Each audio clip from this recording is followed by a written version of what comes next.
환난 날에 여호와께서 내게 응답하시고 야곱의 하나님의 이름이 너를 높이 두시며 성소에서 너를 도와주시고 시온에서 너를 붙드시며 내 마음의 소원대로 허락하시고 내 모든 계획을 이루어 주시기를 원하노라. 여호와께서 자기에게 기름 부은 받는 자를 구원하시는 줄 이제 내가 아노니 그의 오른손에 구원하는 힘으로 그의 거룩한 하늘에서 그에게 응답하시리로다. 아멘. 거룩하시고 자비로우신 아버지 하나님, 복된 성의를 허락하여 주시고 저희에게 귀하고 아름다운 큰 믿음을 더하여 주시어서 혼란과 혼돈의 시대 속에서도 저희의 발걸음이 주의 전을 향하게 하시고 마음과 뜻과 정성을 다하여 주님께 영광 돌리는 자리로 나올 수 있도록 함께해 주심을 감사를 드립니다. 이 시간 신령과 진정으로 주님 전에 나와 주님께 영광 돌립니다. 오 주여, 홀로 영광 받으옵시고 하늘의 신령한 은혜의 충만한 시간이 되어지게 하옵소서. 우리 주 예수 그리스도 이름으로 간절히 기원하옵나이다. 아멘.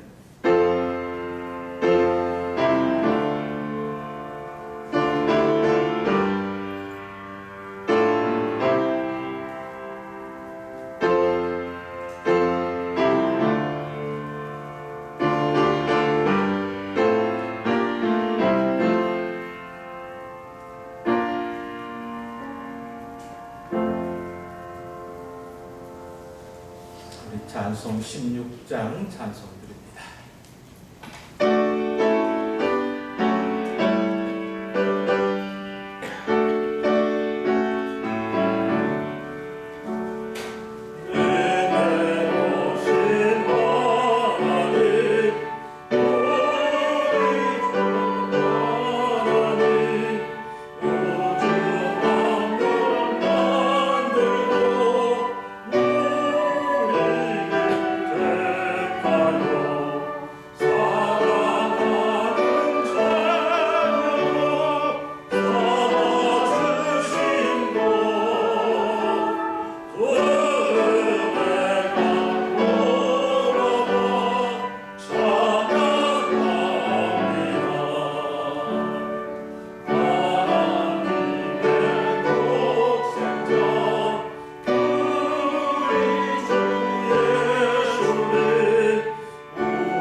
나는 전능하신 아버지 하나님 천지의 창조주를 믿습니다.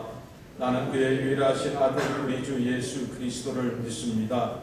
그는 성령으로 잉태되어 동정녀 마리아에게서 나시고 본디오 빌라도에게 고난을 받아 십자가에 못 박혀 죽으시고 장사된 지 사흘 만에 죽은 자 가운데서 다시 살아나셨으며 하늘에 오르시어 전능하신 아버지 하나님 우편에 앉아 계시다가 거기로부터 살아있는 자와 죽은 자를 심판하러 오십니다. 나는 성령을 믿으며 거룩한 공교회와 성도의 교제와 죄를 용서받는 것과 몸의 부활과 영생을 믿습니다. 아멘. 성시교독 제30번 시편 67편의 말씀. 하나님은 우리에게 은혜를 베푸사 복을 주시고 그의 얼굴 빛을 우리에게 비추사 주의 땅에 주의 구원을 모든 나라에게 알리소서. 하나님이여 민족들이 주를 찬송하게 하시며 모든 민족들이 주를 찬송하게 하소서. 온 백성은 기쁘고 즐겁게 노래할지니 주는 민족들을 평안히 하시며 땅 위의 나라를 다스리실 것이니 하나님이여 민족들이 주를 찬송하게 하시며 모든 민족으로 주를 찬송하게 하소서. 땅이 그의 수산을 내어주었으니 하나님 곧 우리 하나님이 우리에게 복을 주시리라. 하나님이 우리에게 복을 주시리니 땅의 모든 것이 하나님을 경외하리라. 아멘. 298장 찬송입니다.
원수된 자를 십자가로 소극케 하신 교회,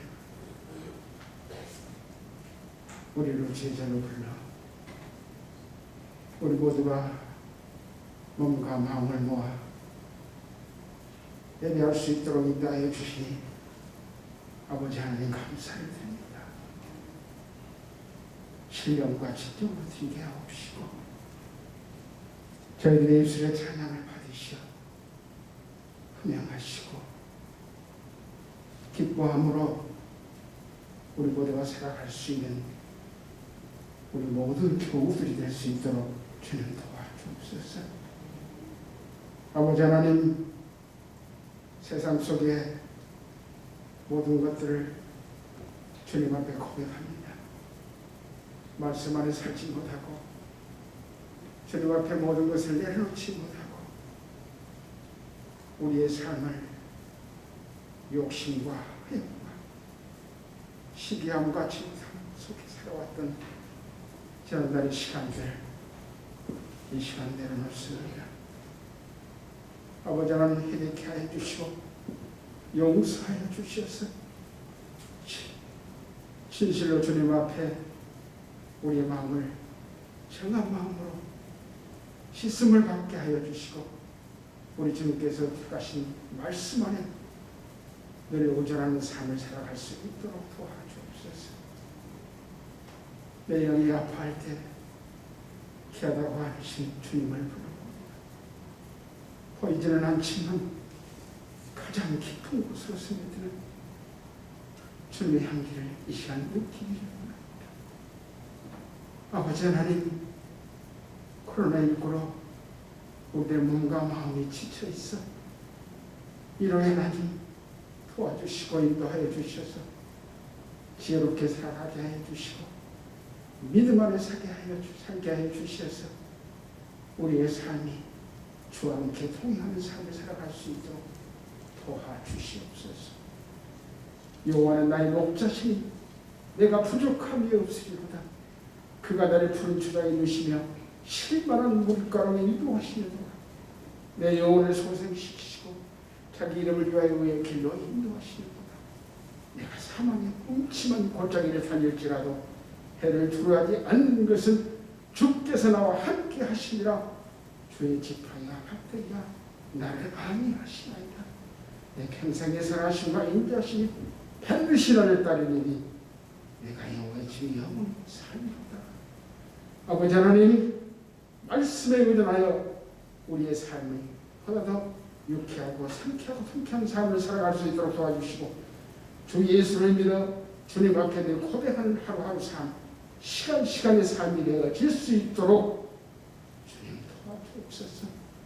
아버지 하나님, 사랑하는 목사님 말씀에 우리가 잘 훈련되게 하여 주시고 그 말씀을 통하여 세상을 이기는 능력과 힘이 있게 하여 주옵소서. 네, 감사하며 이 시간 사랑하는 모든 교우들 형제들의 기도의 제목을 가지고 나왔습니다. 우리 주는 함께하여 주시리라 믿습니다. 간절한 소망으로 두 손 모아 기도하는 모든 교우들의 기도 제목에 하나님 도와주셔서 믿음으로 승리의 삶을 살아갈 수 있는 저희의 삶이 되어질 수 있도록 도와라 주옵소서.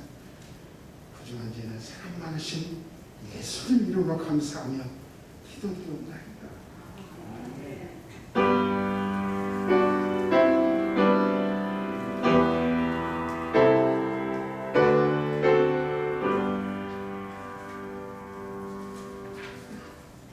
감사합니다. 이 시간 함께 보실 성경 말씀 마가복음 13장의 말씀에서 보겠습니다.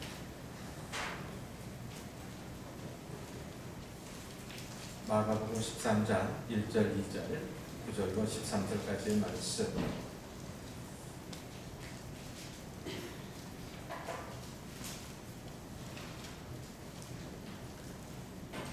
(1절) 2절 함께 봅니다. 예수께서 성전에서 나가실 때에 제자 중 하나가 이르되 선생님이여 보소서 이 돌들이 어떠하며 이 건물들이 어떠하니이까. 예수께서 이르시되 네가 이 큰 건물을 보느냐. 돌 하나에 돌 위에 남지 않고 다 무너뜨려지리라 하시니라. 9절 너희는 스스로 조심하라. 사람들이 너희를 공회에 넘겨주겠고 너희를 회당에서 매질하겠으며 나로 말미암아 너희가 권력자들과 임금들 앞에 서리니 이는 그들에게 증거가 되려 함이라. 또 복음이 먼저 만국에 전파되어야 할 것이니라. 사람들이 너희를 끌어다가 넘겨줄 때에 무슨 말을 할까 미리 염려하지 말고 무엇이든지 그때 너희에게 주시는 그 말을 하라. 말하는 이는 너희가 아니요 성령이시니라. 형제가 형제를, 아버지가 자식을 주는 데에 내주며 자식들이 부모를 대적하여 죽게 하리라. 또 너희가 내 이름으로 말미암아 모든 사람에게 미움을 받을 것이나 끝까지 견디는 자는 구원을 받으리라. 아멘.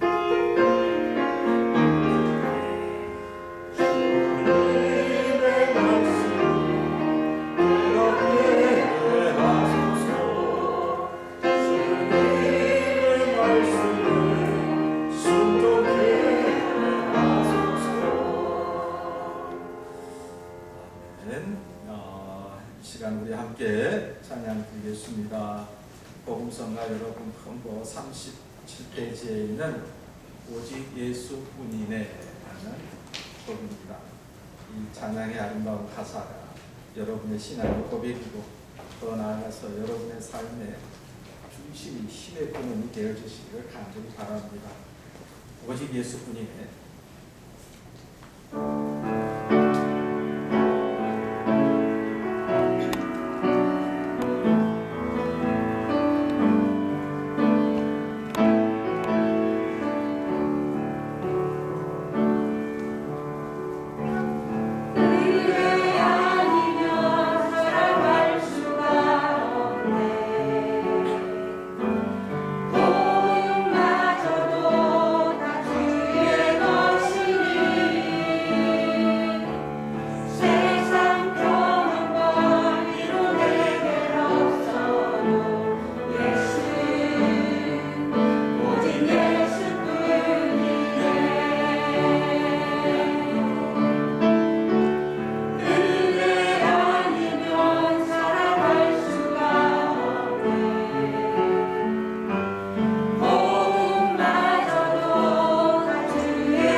내일부터 전 국민에게 88%죠.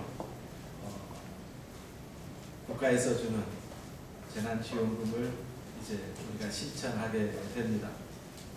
많은 분들이 참 좋아라 하지만 또 한쪽에서는 이건 우리가 또 다시 또 내야 되는 또 세금이 아닌가 하고 비판하는 경우도 있습니다.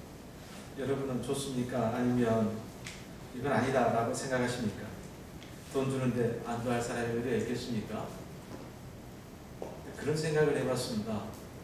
국가가 국민에게 이렇게 재난지원금이라고 해가지고 현금으로 이렇게 준 적이 있었던가? 어느 정권 하에서 말이죠. 그런 적이 없었죠. 또 한편으로는 또 그런 생각을 해봤습니다. 국가가 나서서 국민들에게 일일이 챙겨줘야 할 정도로 국가가 지금 위기 시대가 아닌가라는 생각을 해봤습니다. 우리는 도움을 주는 사람이 되고 싶지 도움을 받는 사람 되고 싶지는 않을 것입니다. 그래서 우리가 기도할 때에도 꾸는 자, 또 꾸는 자가 있고 꾸어주는 자가 있습니다. 어떻게 기도합니까? 하나님, 내 자녀들이 꾸어주는 자가 되게 하소서. 그렇게 기도하잖아요. 그만큼 국가는 사실은 지금 위기라고 생각해서, 국민들이 위기라고 생각해서 단 몇 푼이라고 챙겨주려는 그러한 마음, 저는 또 그렇게 또 예쁘게 생각을 해보았습니다. 그럼에도 불구하고 이렇게 베푸는 그런 마음들도 있지만 한쪽에서는 그걸 가지고 여러 가지 말들이 많이 있습니다. 우리 말에 개판 5분 전이라는 말이 있습니다. 많이 들어보셨죠? 개판 5분 전. 질서가 무너지고 사람들이 혼란한 상황을 일컬어 우리는 개판 5분 전이라는 말을 사용합니다. 개판 5분 전이라는 말이 조금 상스럽게 여겨진다고 생각해서 요즘에는 잘 쓰지 않는 그러한 말 중에 하나이지만 여기에서는 정확한 의미가 있고 또 그런 상황이 있습니다. 우리가 개판 5분 전 하면 이 개는 무슨 개죠? 많은 사람들이 집에서 키우는 개, 이 개를 생각합니다. 그래서 개들이 막 이렇게 뒤엉켜서 그냥 그걸 상상을 하는데 사실은 개하고는 전혀 관련이 없는 그러한 개입니다. 질서 없이 소란스럽다라는 이 말, 어쩌면 너무 배고픈 시대에 이 말이 나왔습니다. 6.25 전쟁이 이제 막바지에 이를 때 많은 사람들이 피난을 부산으로, 경상도로 이렇게 가지 않습니까? 피난민들의 직결소가 된 곳이 영화 제목에서도 나왔듯이 국제시장이었습니다. 그 당시 그곳에 피난민들을 위해서 하루에 한 번 무료 급식소가 열렸습니다. 무료 급식소가. 그런데 그 급식소에서 이제 밥 뚜껑을 열기 5분 전에 그렇게 외칩니다. 뭐라고요? 개판 5분 전이라고 합니다. 문을 열기 5분 전이다 이 말이에요. 그러니까 배고픈 사람들이 막 몰려듭니다. 질서가 없습니다. 이게 지금은 세계적으로 가장 질서를 잘 지키는 나라 대한민국이라고 하지 않습니까? 뚜껑이 열리는 순간에 먼저 먹겠다고 사람들이 몰려듭니다. 그럼 딱 떠오르는 게 있잖아요. 개찰 5분 전, 버스 타기 5분 전. 사람들이 어쩌죠? 버스가 도착하기도 전에 사람들은 도로 밖에 나와가지고 손을 먼저 달라고, 먼저 타서 뭐 하려고? 혼자 자리에 앉으려고. 질서가 깨져버려요. 위아래가 없습니다. 그죠? 어쩌면 이 개판 5분 전이라는 이러한 무질서와 혼란스러운 그러한 상황, 지금의 전 세계의 지구촌 곳곳의 모습이 아닌가 싶습니다. 어쩌면 지금 전 세계는 코로나19로 인해서 한 지역, 한 민족이 아니라 전 세계적인 위기 가운데 있습니다. 전 세계의 위기라는 것은 전 세계의 모든 민족들이 한마음 한뜻이 되어서 이 전염병과 싸워도 부족할 판에, 그죠? 천지지변은 끊임없이 일어나죠. 전쟁도 끊임없이, 민족 간의 분쟁도 끊임없이. 이 나라만 보더라도 지금 이제 대선 가도가 시작되었다고 해서 전혀 코로나와 별거인 사람들의 그런 모습들을 또 보는 것. 거짓과 수수가 난무하고 정의와 질서가 무너져 버리는. 그래서 오늘 우리의 현실 속에서, 또 지구촌의 현실 속에서 이 개판 5분 전이라는 그러한 생각들을 갖게 한 것 같습니다. 하나님께서 그 하나님의 심판, 우리 하나님은 창조의 하나님, 또 역사의 하나님, 심판의 하나님이십니다. 하나님의 심판, 뚜껑 열기 5분 전이라는 이러한 생각들을 해보면서 옛날 국제시장 무료 급식소에서 외치던 개판 5분 전에 그 혼란스러운 상황과 같이 지금의 세상이 사실은 혼란스러운 것은 우리는 지금 지켜보고 있습니다. 여기에 오늘 우리가 신앙인에게서 중요한 게 뭐겠습니까? 깨어있는 신앙이 아니겠습니까? 하나님의 말씀 속에서 굳건히 서 있는 그런 자리 아니겠습니까? 그런데 오히려 교회는, 특별히 한국의 교회는 전 반대로 가고 있습니다. 교회는 위기라고 합니다. 예배의 위기라고 합니다.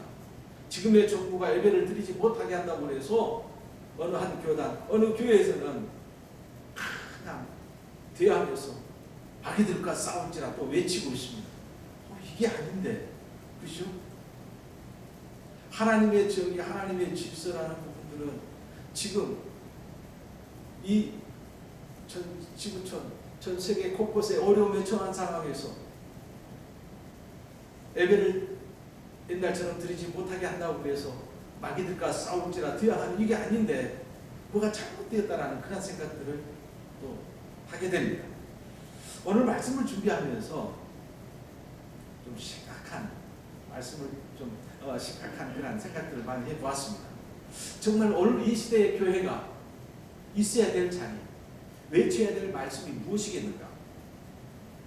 그리고 오늘 우리가 깨어있는 신앙이 말세의 때를 살아가는 크리스찬의 자리는 과연 어떤 자리인가를 생각해 보았습니다. 결론은 하나님의 말씀, 정의와 질서의 하나님의 말씀으로 회개하는 것, 돌아가는 거 아니겠습니까? 오늘 읽은 마가복음 13장의 말씀은 제자들이 성전의 돌을 보면서 선생님, 이 돌들 한번 보십시오. 기가 막힙니다. 너무너무 아름답습니다. 이 감탄의 말로 시작을 합니다. 감탄할 수밖에 없죠.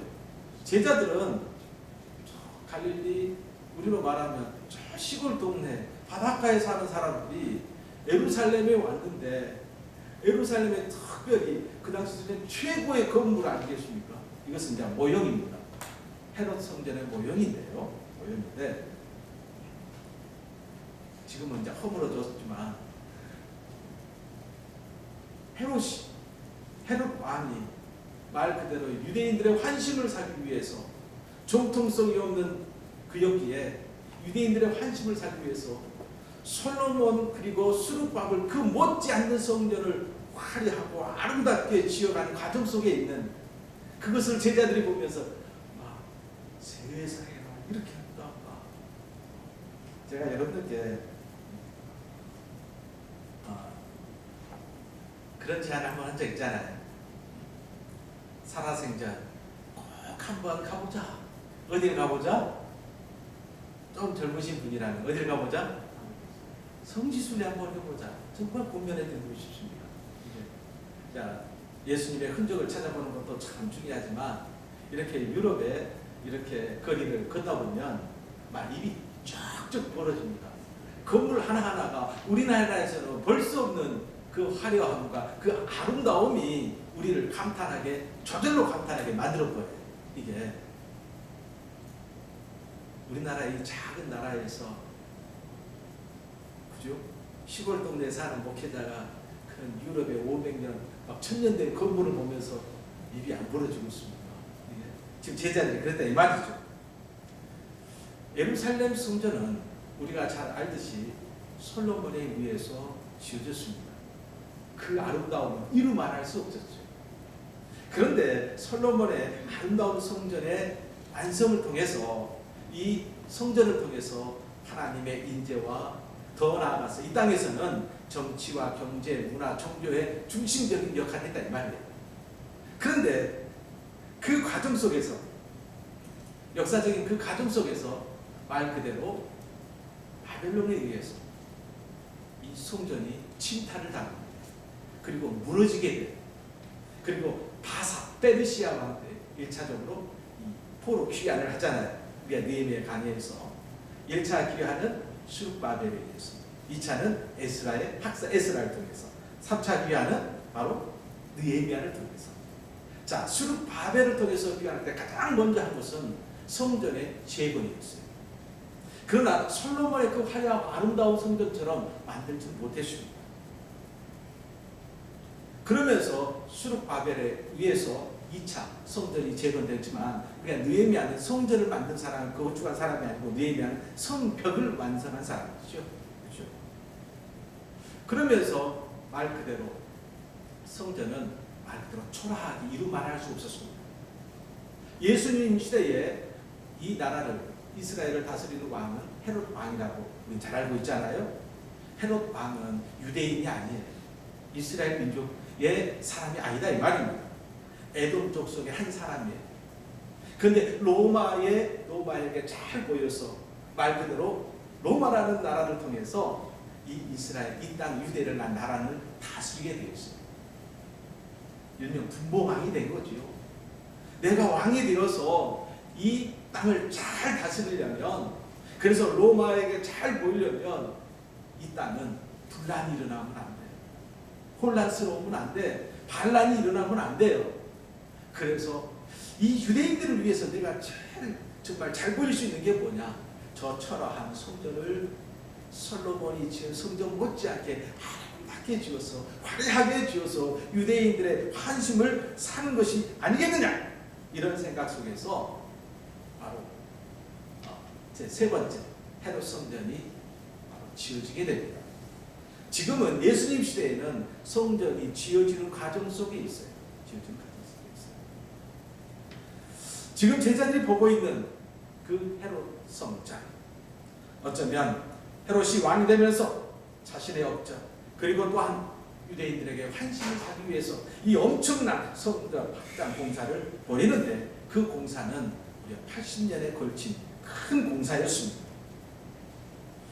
어쩌면 갈릴리 출신 제자들은 이 화려하고 아름다운 성전을 보면서 바로 압도되었을 것입니다.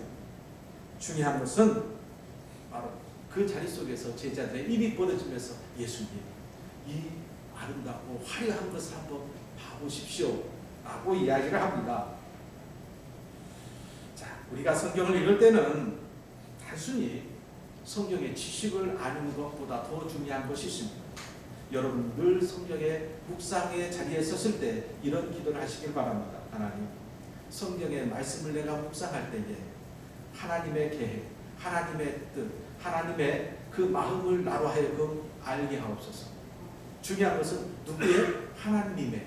쉽게 말하면 우리가 말씀을 통해서 깨달아야 될 것은 분명하게 인간적인 세상적인 관점이 아니라 하나님의 관점, 하나님의 관심 속에서 말씀을 보아야 한다는 거예요.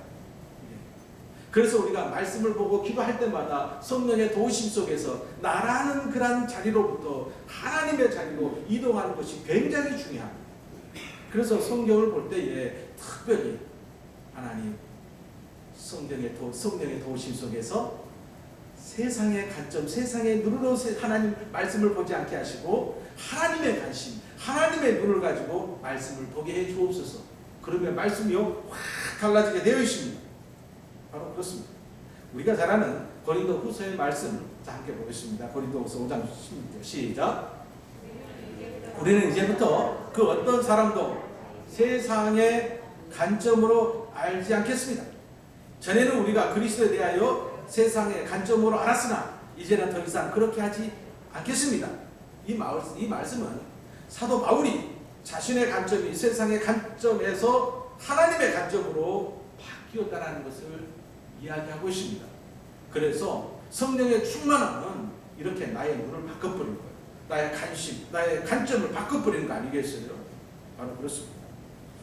자, 우리가 사도 바울이 말씀한 것처럼 예수님을 세상의 관점으로 보면 말 그대로 참 아무것도 볼 수 없는, 별 볼 일 없는 존재일 뿐일 것입니다.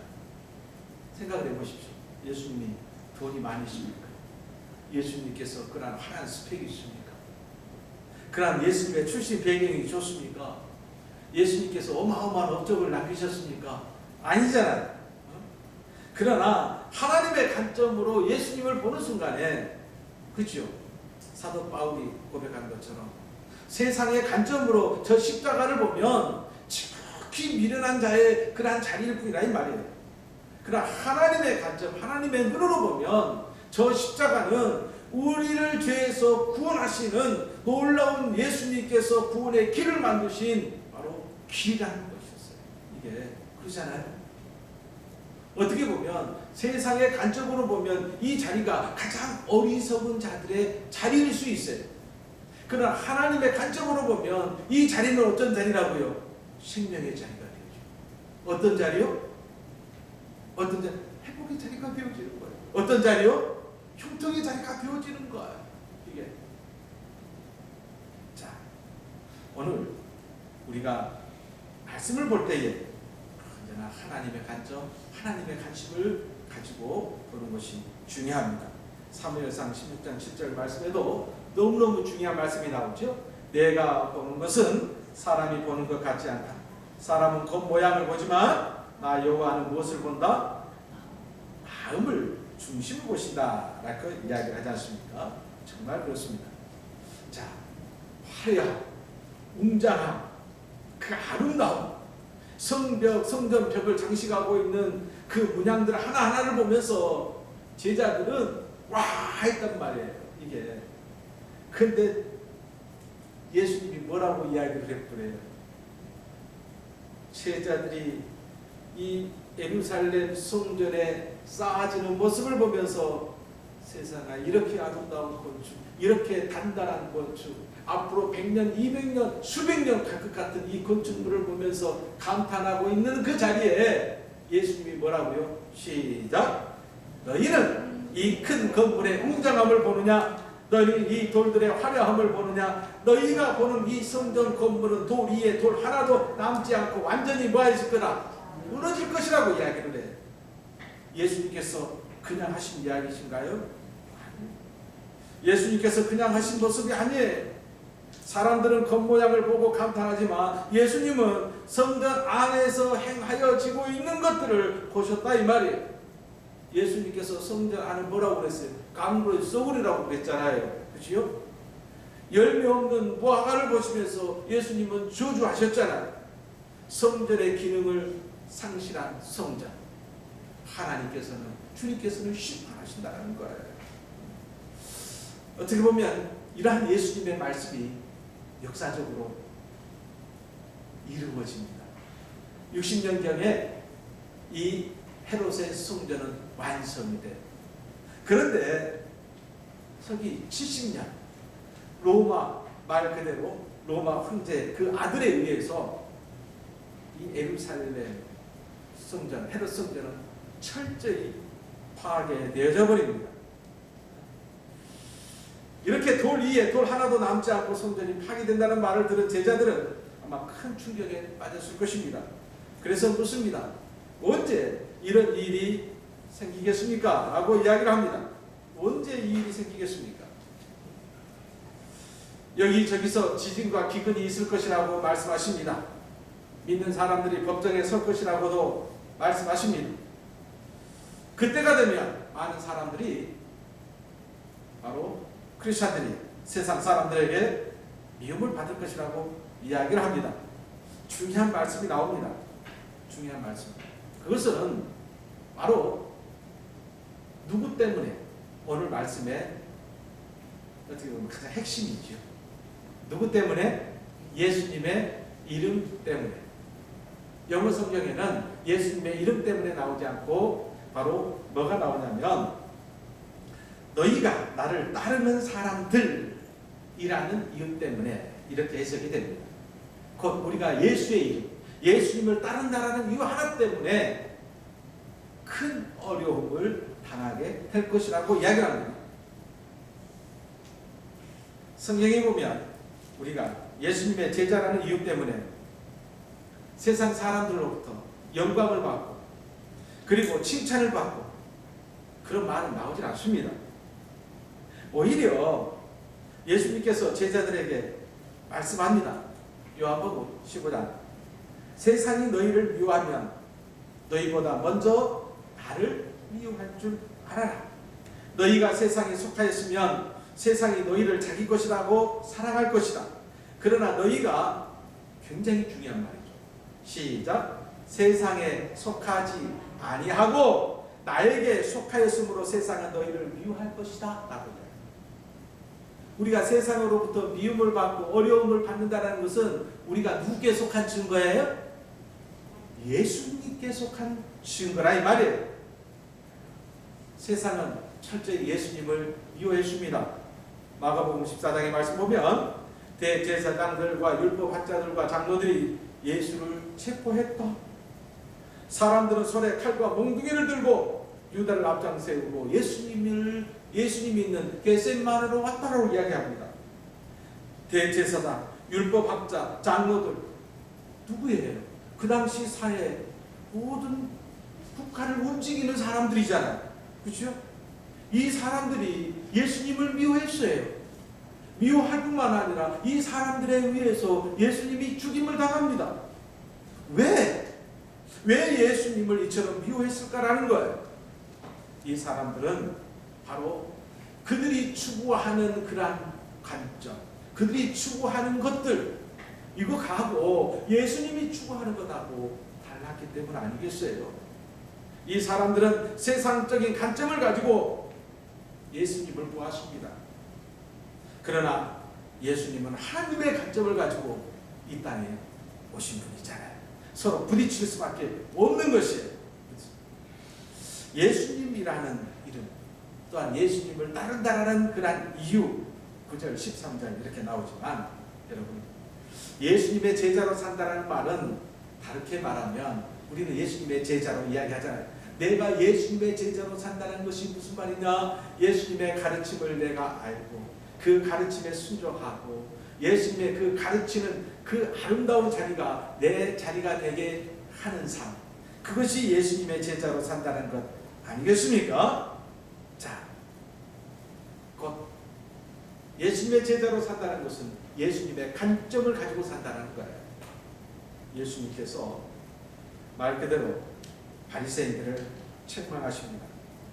엄청나게 책망합니다. 뭐라고 책망합니까? 너희는 사람들 앞에서 하늘나라의 문을 막는다라고 책망합니다. 율법학자들도 책망합니다. 너희는 지식의 열쇠를 뭐 했다? 도둑질했다. 그리고 너희는 자기 어려운 짐을 사람에게 치우게 하고. 여러분, 성경에 이렇게 누가 이렇게 바리새인들을 그리고 율법학자들을 지적하고 또한 책망하였겠습니까? 세상의 관점을 가지고는 볼 수 없는 것입니다. 하나님의 관점을 가지고 보니까 이렇게 바리새인들의 위선적인 모습이 보이고 또한 율법학자들의 가식적인 모습이 보이는 거예요. 그래서 책망하시는 것 아니겠습니까? 바로 그렇습니다. 우리가 세상적인 관점을 가지고 살면 세상에 나가서도 크게 문제될 것이 없을 것입니다. 부딪힐 것이 없을 것입니다. 그러나 하나님의 관점을 가지고 살면 세상에서 미움을 받을 수밖에 없습니다. 오늘 말씀에 나오는 예수님의 이름 때문에, 그렇죠? 서두에도 말씀을 드렸습니다. 오늘날 기독교는 또 크리스찬은, 교회는 많은 세상 사람들부터 미움을 받습니다. 그렇죠? 미움을 받아요. 그래서 세상 사람들부터 미움을 받을 뿐만 아니라 말 그대로 책망은 책망대로, 미움은 미움대로, 그래서 많은 사람들이 교회를 향해서 손가락질을 많이 합니다. 참 부끄러운 이야기죠. 그런데 곰곰이 생각해 보십시오.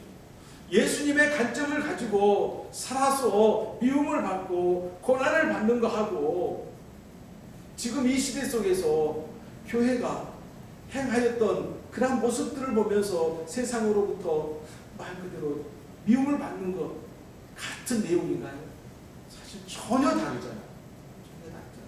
그렇죠? 전혀 다릅니다.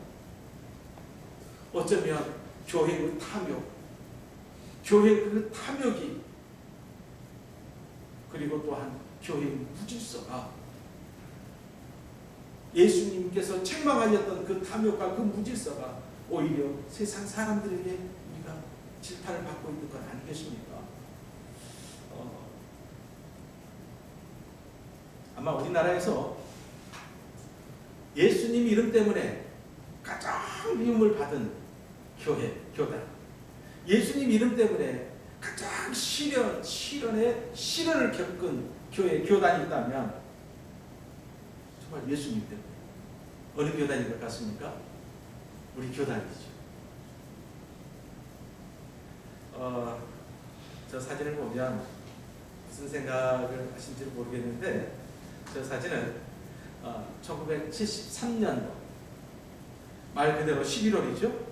유신철폐, 헌법 철폐를 요구하는 학생들의 동맹 휴업에 함께하면서 그 당시 수리 한신대학의 모든 신학과 교수님들이 일명 삭발하였어요. 그죠? 제가 아시는 분은 딱 세 분이에요. 가운데 세 분인데 김일권 교수님, 또 박근원 교수님,